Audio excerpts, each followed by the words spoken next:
All right, people, I think we are ready. Hi, Matt Moon. I don't know if I can introduce Joe Ingles. Maybe if he's bored in his hotel room, he'll stop by and say hi. All right, so we get this thing going. Thank you to the Instagram folks. I'm very small on this Instagram. All right, we have one person on Instagram. We have a few people here. Looks like we're ready. Let's do this. Probably should check one thing before I start.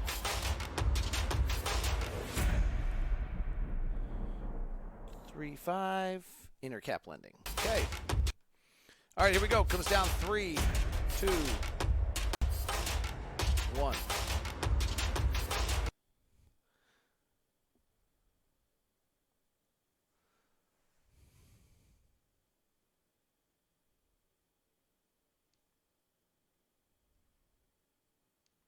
It is Locked On Jazz, an afternoon edition, a special edition, coming to you from the East Coast, but hanging out with you at a normal time edition.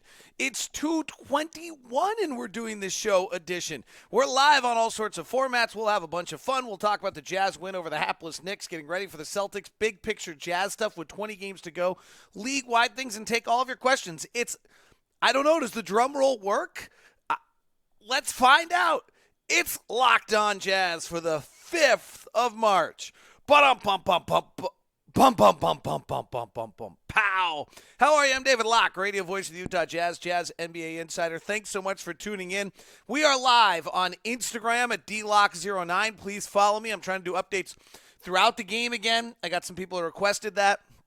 If you're any of the younger generation out there that is like following the NBA, like my daughter through Instagram and things like that, tell me what content things you might need and want so that we can get them for you at a better level. We're live on Twitch at Locked On Live, on Facebook at Locked On Live, on YouTube at Locked On Live, and I believe we are live on Periscope at Locked On Sports. So thank you very much for tuning in. It is 4:22 here today. I've had a wonderful day. I went to coffee with the great Brent Barry. I went to lunch with the great Kevin Pelton, and it just meant that the Locked On Jazz never happened. Headed over to practice where the Jazz got ready for some things today as well. Jazz are coming off a nice win last night against the Knicks. Really just solid. The Knicks aren't good, but the Jazz did kind of exactly what they're supposed to do. And if you look at the way the Jazz, they've played three of the least good defensive teams in the league recently, and in those games, the Jazz have been terrific. That's what you should ask. That's what the Jazz are. The Jazz are built, and I think it's taken us all a long time to get our kind of grasp on this, but the Jazz are built as an offensive basketball team. They are an offensive basketball team. And so, it used to be that when we played a game, we had a very slim margin by which we beat people offensively, and we'd have about 35 or so games a year where defensively we were just so darn good that we beat you. And we used to talk about it all the time on this show, that the Jazz are putting up a 120 or a minus, a 100 defensive number, and below that, and that's where we win, and we win That's how we used to win. Now we win offensively. We're a different team than we were last year. We're the best catch-and-shoot team in the league by a large margin. We've got 7 guys on our team who play that shoot 38% better on catch-and-shoots. We're an elite-level shooting basketball team now. And last night, we didn't even have a good shooting night. We still had a 112 offensive night for our 27th best offensive night of the year while shooting 28% from three. If we shot 28% from three a year ago, we lost. That's simple. We're still not playing great defensively. Last night wasn't great defensively. The last 2 nights defensively, though, I have a hard time really trying to figure out what I think you should be doing defensively because of this. Whenever we needed to take control of that basketball game, we did. And so when that's the case, then what is it you really are supposed to be doing defensively? When we got to the point where defensively we needed to have a stop or two, that's exactly what we got. And so I think it's a little misleading for me to say, you didn't have a very good defensive game last night, when the fact of the matter is they had as good a defensive game as they needed to have on a night in which they were able to, where they dominated the game, they won easily, and they got everything that they needed to get. And I think that's what when you look at it, I think that's really all you can ask a team to do is to have that kind of defensive night in which you're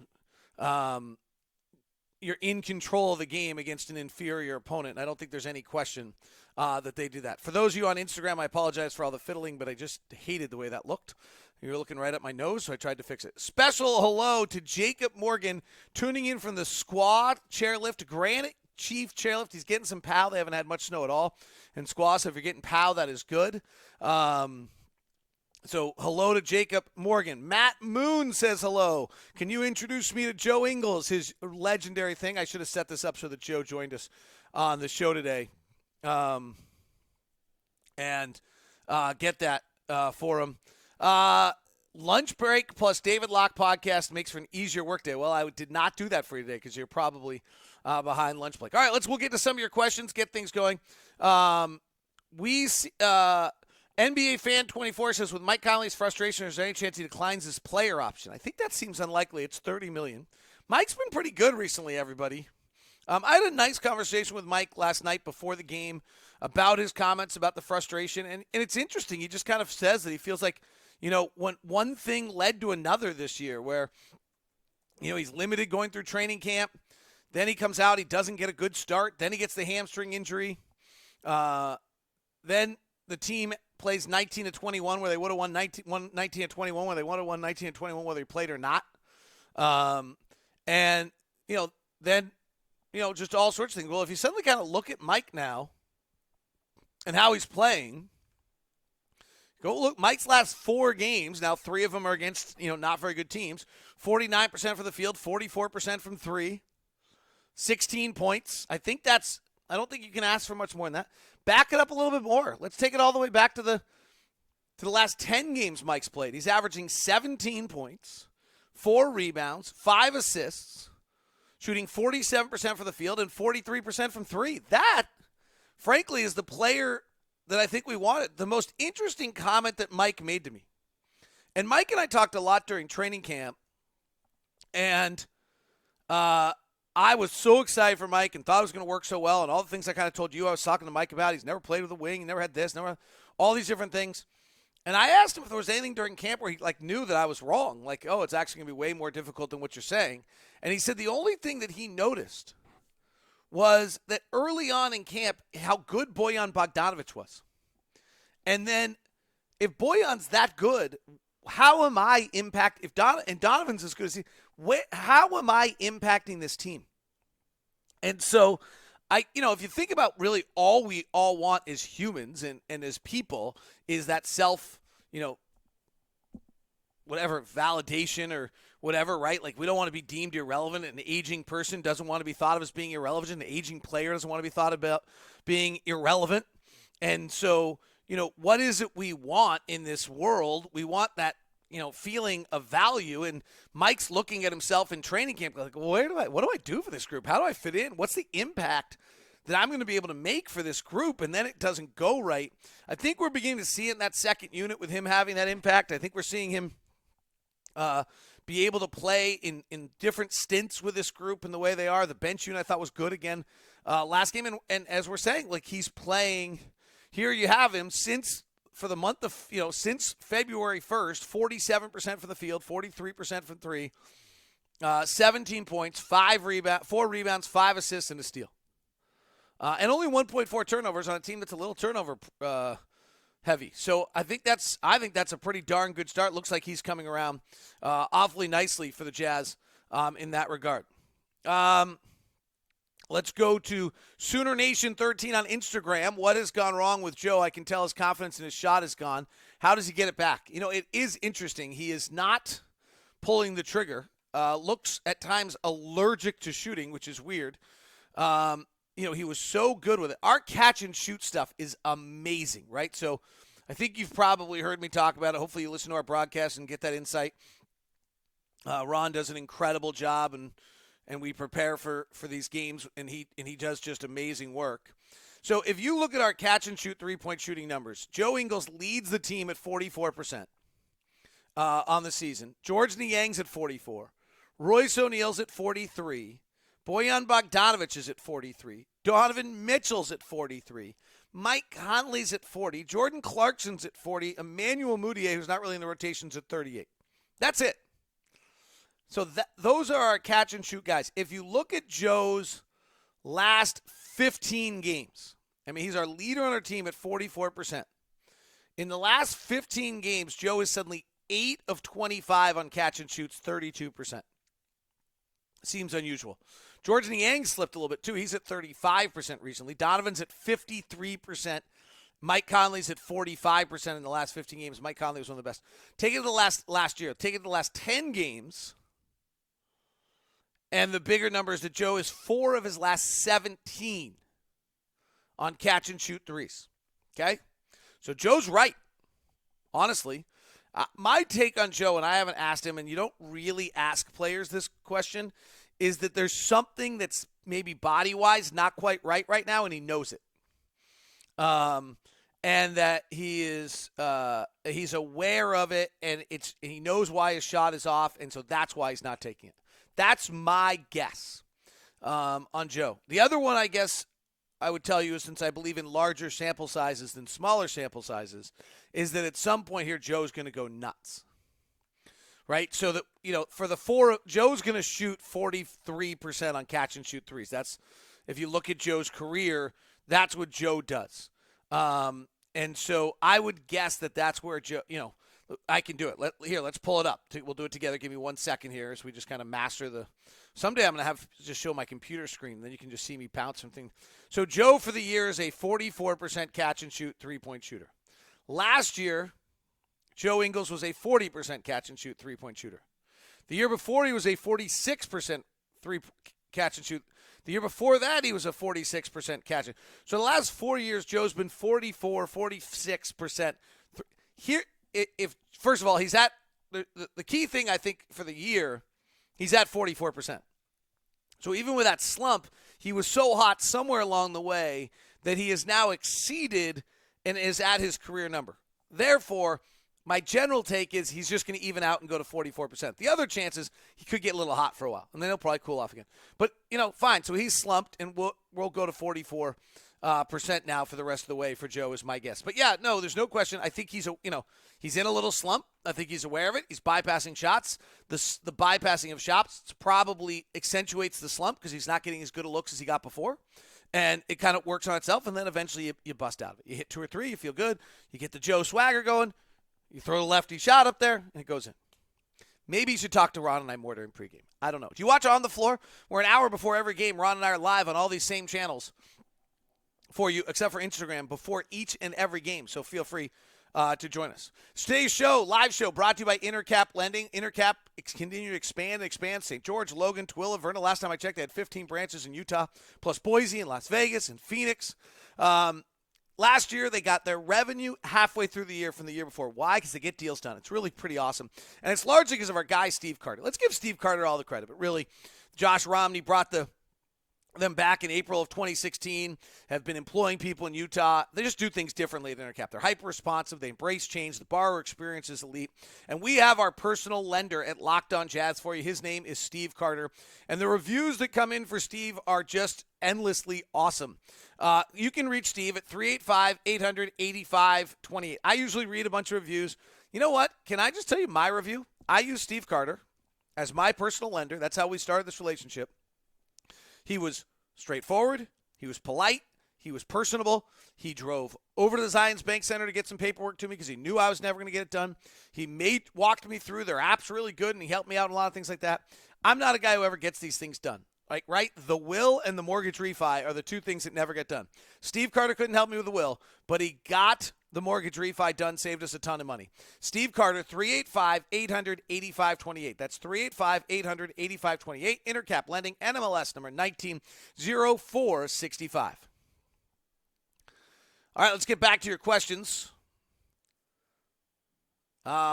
Steve Campbell, we seem to beat sub-500 teams, which is not always easy to do, but need another defensive player.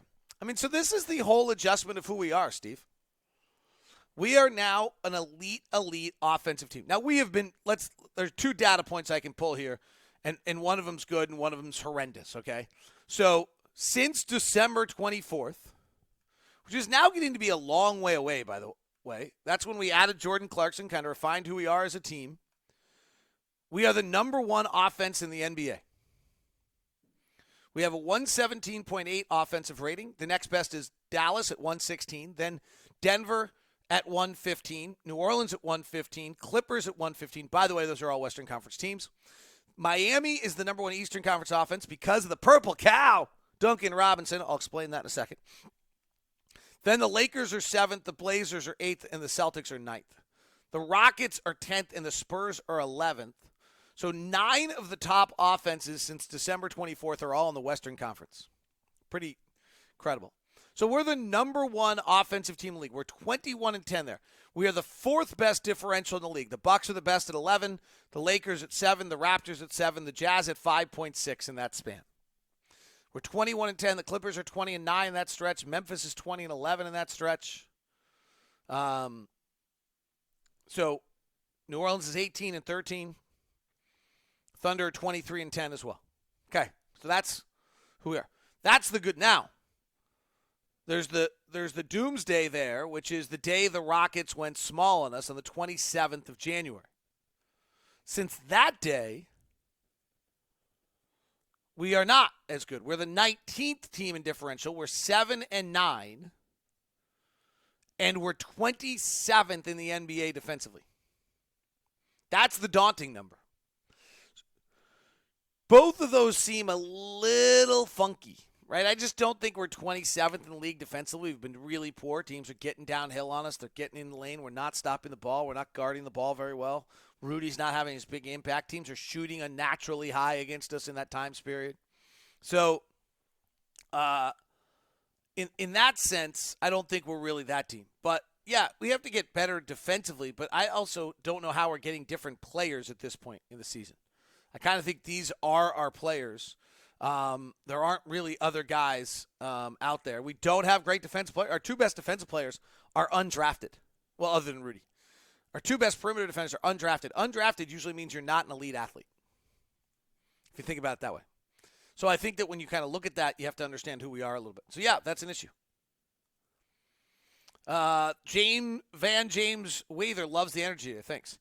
Is Rudy eligible for an extension this summer? I do think so. I think he's eligible for the Super Max this summer. We've got to make a decision of whether we want to pay him the Super Max. But the fact is, there's so much money open in his free agent market coming up a year after that, somebody will. Somebody will do that. Dark Lem tells me no sound on Twitch. But it does sound like there is on just Twitch, but it's just out of the left ear. So maybe that's something on your setup, and I don't know what I can do about that. I'm feeding through only one. So apologize to that, Dark Lem. Judd1232 and Q-Boy, thank you very much. David, weird question. If you were coaching a Jazz team with Karl Malone in the current NBA system without mid-range emphasis, what would you do? I think Mailman's so great a player, he would have just adjusted. He'd play center. He wouldn't play power forward. It's really interesting, right? He'd switch 1 through 5. He'd probably be good enough to do that. I think he would learn to shoot a 3 without any problem. I think he'd have a pretty good dribble drive game with his strength.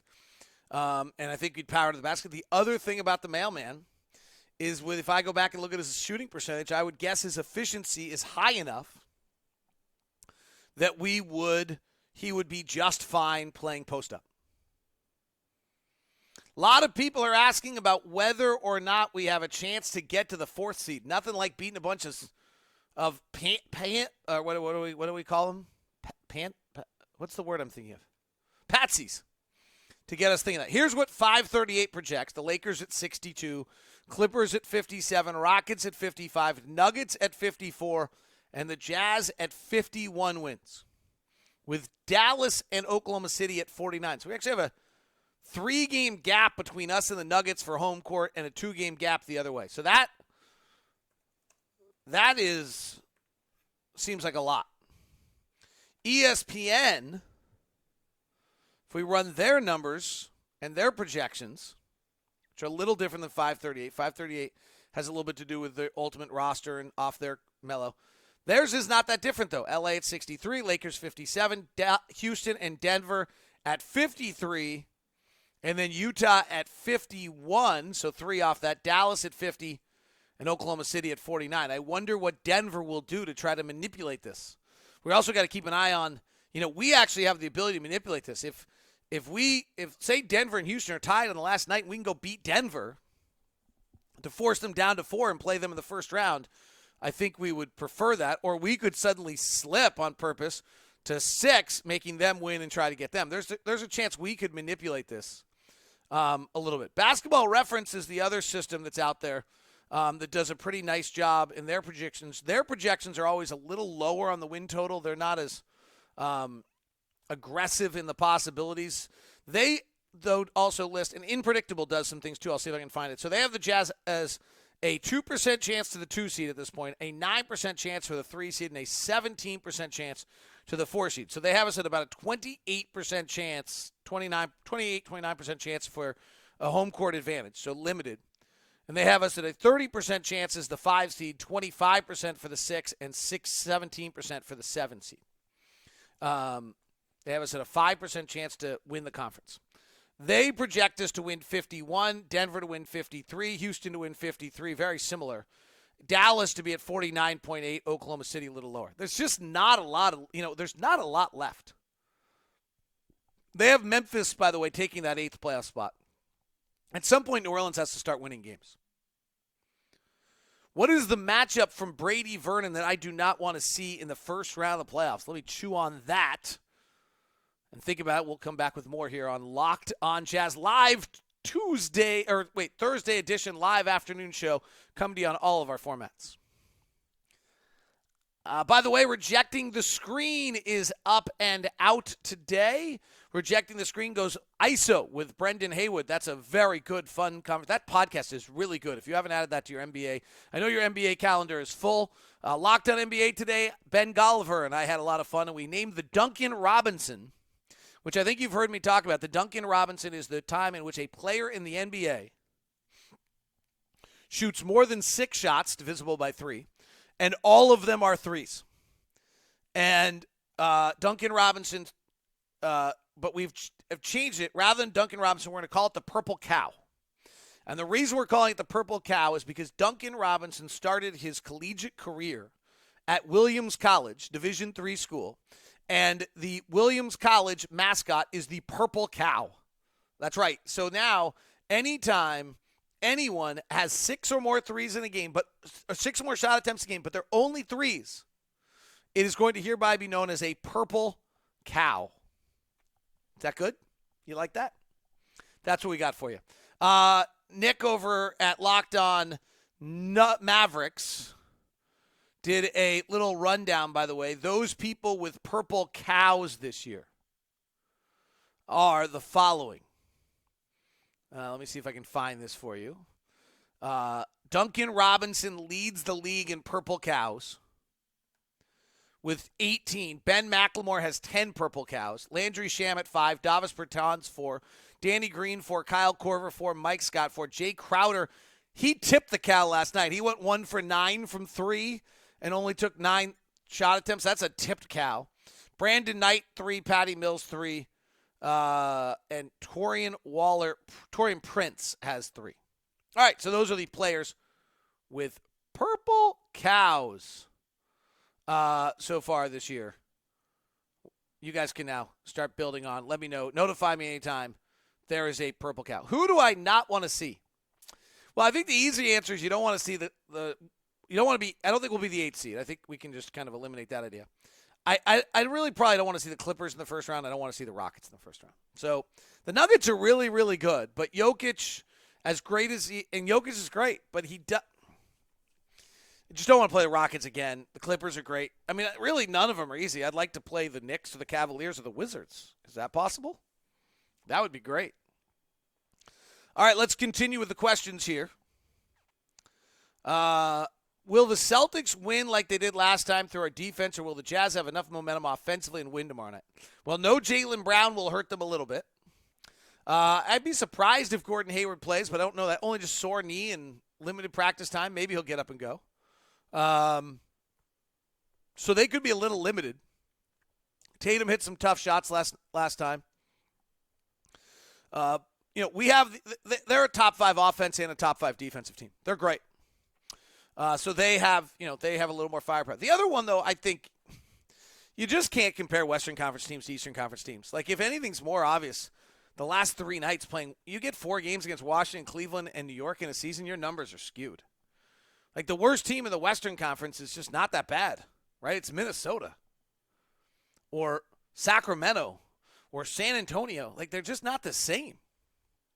So, Golden State, obviously, this year. But so the West is just so loaded compared to the East on the bottom. The top, Milwaukee, Lakers, Clippers, Rockets, Celtics, Raptors, Denver, those 7, I think, are in the same caliber. And, frankly, Indiana, Miami, Utah, Oklahoma City are probably in the same caliber as well. It's when you get to the bottom of the East, it's just so bad. Will Mike Conley play both ends of this back-to-back this weekend? I doubt it, which would be too bad since he's playing so well, and I don't know that he's injured, but it does seem as though that seems to be the plan. I don't know if that's going to change along the way. I think Mike would like to play. Just kind of the vibe I get from him. Feels like he's getting it back together. He's liking that second unit. He's feeling good about it. The other thing is it's nice to give Emmanuel a shot. Steve Campbell, Derek Favors isn't available this year, but knows our system next year maybe. I mean, I think Faves has to make a decision where he wants to live and what he wants to do. But with Bojan, is Derek Favors really signing with us to play 14 minutes as a backup center? I don't think the fact of the matter is the data is coming out, and Kevin Pelton wrote a great piece recently on ESPN that when you don't have a big guy in the middle of the floor, your offense is way better. Right? We're seeing that this year. We got rid of the 2 big guys in the middle of the floor. We play surprisingly little amount with somebody in the paint for having Rudy Gobert. And so if you spread the floor and you don't have people in the paint, your offense is better. And I think that's, Favors, does he really want to come? We don't want Favors and Gobert back on the floor again, okay? We did, hey, going from Derek Favors, the best backup center in the league, to Tony Bradley's been hard. So that's a big change for us. But you also, if we're going to play Rudy $35 million, you know what you get to pay your backup center? $1 million. That's the way it works. Like, Ed Davis is overpaid for us if we have $35 million center. Bill Hedrick, haven't been on the live show in a bit, but excited, been listening to Radio Call year. Don't cut yourself short. Your call is always great. Thank you, Bill. I do not agree with you on that. I beat the hell out of myself, but that's hopefully what leads us to better shows. Q-Boy on Twitch. Mike has started looking pretty good. If he keeps going, he'll be playoff ready, and then we are insane. I mean, I think the issue here is we need to be good by April 15th, right? That's our goal, is be good by April 15th. Lee Jensen, what is the Instagram you're streaming off of? On DLock09 is my Instagram. I am now, and also Snapchat is DLock9. Every quarter, I'm trying to give you an update during a game. I'll try to give you a little previews. I'm trying to do a lot more content on Instagram and Snapchat for the younger folk, because I be old. I'm really, actually, for those of you that are parents, I'm actually going to talk right to you here. For those of you that are parents of a kid like mine who's 15 years old and cares about the Jazz, what would they want? Ask them. Do they want me to give them a little? I know they're not watching the game anymore, right? So my daughter's a huge fan. She's probably watched 5 games all year, parts of them. Goes to bed. What does she want? Would she want to, at the end of the game, would she want a recap so that the next morning I give her an audio recap? Would she want, what would they want to make their Jazz fan experience better? 18 and under. Let me know. DLock09@gmail.com. Send me, and have them, you know what? If you have them send me an email, I'll email them back. And if they think that's cool that the play-by-play announcer emailed them back, that's easy. So DLock09@gmail.com. DLock09@gmail.com. Have them tell me what they want. You can tell me what they want. Let me know. I'd love to do it. Maybe I could do it with like a college or high school class somewhere. Some high school we could build some plan and execute. It'd be cool. I don't know. Somebody said they're lazy. It's not true, by the way. For those of us that are in the 40s and want to do the whole younger generation as lazy crap, it's not true at all. We ask more out of them than we've ever asked out of them before. They're more understanding than we are. They're more considerate than we are. They're much more caring than we ever were. They're not lazier. They live a different life, no differently than we live a different life than our parents did and that their parents, but they're not lazier. The kids I work with in our program and the Jazz Broadcasters program aren't lazy at all. So they're not lazier. I don't buy that for 1 second. My son and my daughter are not lazy. They are insanely dedicated to what they do, and their friends, their commitment and dedication and maturity, unbelievable. Unbelievable. So I'm not buying that. It's too easy for us older generation folk to sit around and argue, oh, they're not as... No, it's not true. And you know what? Our parents weren't right when they said it about us.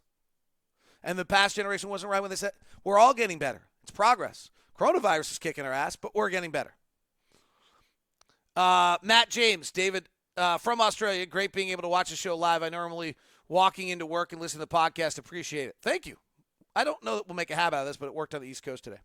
Matt Blake, is the Jazz streak of 10 3-pointers made alive? No, it is not. It died. Let me pull up my numbers. It died. We had 7 against the Houston Rockets. We went 7-31. Otherwise, we've had 10 or more threes. Mountain America Credit Union's given away $100 on that 10th three every game since December 19th. But we lost it. We've hit 800 threes on the button this year, by the way, shooting 38.5%, if you're wondering. So we've made 800 threes this whole year. It's kind of a fun round number if you like round numbers. Why don't we use Brantley? Most because we're good, frankly. Like, we don't play. We're not playing guys that are young. Mia One and Jarrell Brantley had an awesome one-on-one game today. Actually, Emmanuel Mudiay was in that too. At practice at Emerson College. Because, you know, you don't play. Rookies don't help you win. Second-round draft pick rookies don't help you win. We hope that Brantley and those guys do it. But we'll, you know, if we can, then we'll get them time. But, like, you just don't usually win with younger players. So we'll see. Blake Kohler has seen lots of Donovan being a minus defender. What does he need to get better on that end? I think that's actually fair. I don't like to criticize Donovan much. I'm a pretty big fan. He's awesome. I was giving him crap the other day because my daughter desperately wants one of his shirts, and he's so popular they're sold out and you can't get them. And his first reaction is, I'll get you one. I'll call. I was like, no. I just think it's so cool that you're so popular. Like, your stuff is sold out. John Kiefer, our broadcast assistant, was wearing that shirt yesterday. I'm like, how'd you get that? Like, Donovan's so hot. Like, his stuff is sold out. It's such a cool thing. And then he's such a nice kid that he was like, oh, I'm like, no, you will not make a phone call and get that. We'll figure it out. We'll get more. You'll get more printed. Adidas will take care of it. We'll find one. He's just that great a kid. But I think he's played less well defensively since he made the All-Star game. Not because of that, or just maybe I just meant that as a time frame. Then he probably can. And I think we'll see him pick it back up. There's probably, remember, Donovan's doing everything for the first time. He's still a third-year player. Everything's for the first time. So as we move a little bit longer later in the season, I think we'll see Donovan pick up the defensive intensity a little bit. I think we saw us pick when we were in the losing streak. We saw him kind of will the team to energy early in games and get rolling impressively. I think we'll see him pick up the defensive effort when he needs to. He might be, frankly, right now trying to figure out how he's getting to April 15th. Right? It's really long. It's really tiring. It's really exhausting. How is he getting to April 15th? That is probably the number one thing on his mind right now, is winning games and making sure that he's still ready to go. Do you think a small backcourt is why opposing guards seem to have big games on us?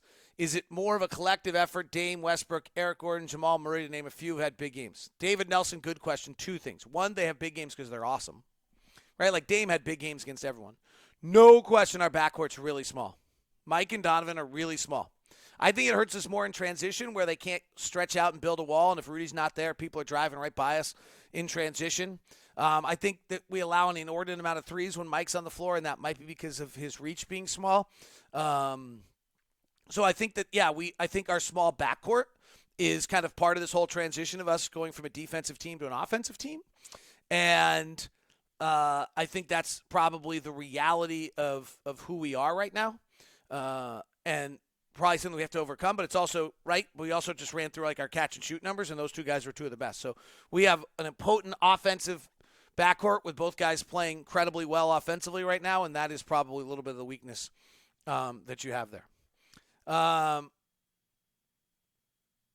I think the all O's other than points should be called the flat tire. Oh, I love it. Byron Levitt was listening to Locked On NBA today when Ben Golliver and I were trying to come up with a name for Terrence Ross's night last night. He had 35 points, no rebounds, no assists, no blocks, and no steals. Bogey's done it a few times, right? Big point number on top and then zeros. I wanted to call it the donut because you had everything on the outside but nothing on the inside. So that was one idea. It's not a jelly donut because that has stuff on the inside, right? This has 35 points and 0, 0, 0, 0. Byron Levitz is calling it the flat tire. It's kind of an interesting idea. Will the Jazz ever get back to top 5 defensively? I don't think so. Michael Van Orden. I don't think this is a top 5 defensive team. I kind of think I've been telling you that all year long. I think I've been trying to tell you from the very beginning we started the year, like the question to me is what we can do defensively.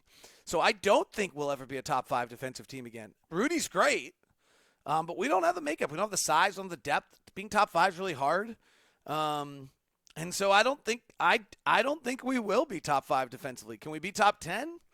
I don't know. We haven't shown that at all, frankly. And we're showing the opposite right now. So, we didn't defend much in the preseason. Then we defended for a while. Then we didn't defend. Now we're hopefully going to start defending again, though we have not shown signs of it.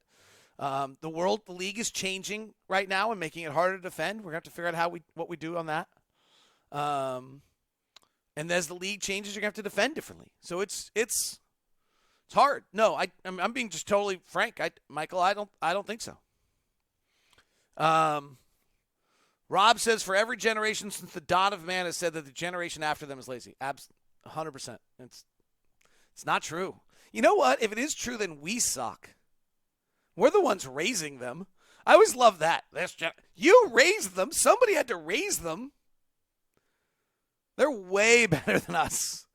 My kids are so much better than I am. It's not even close.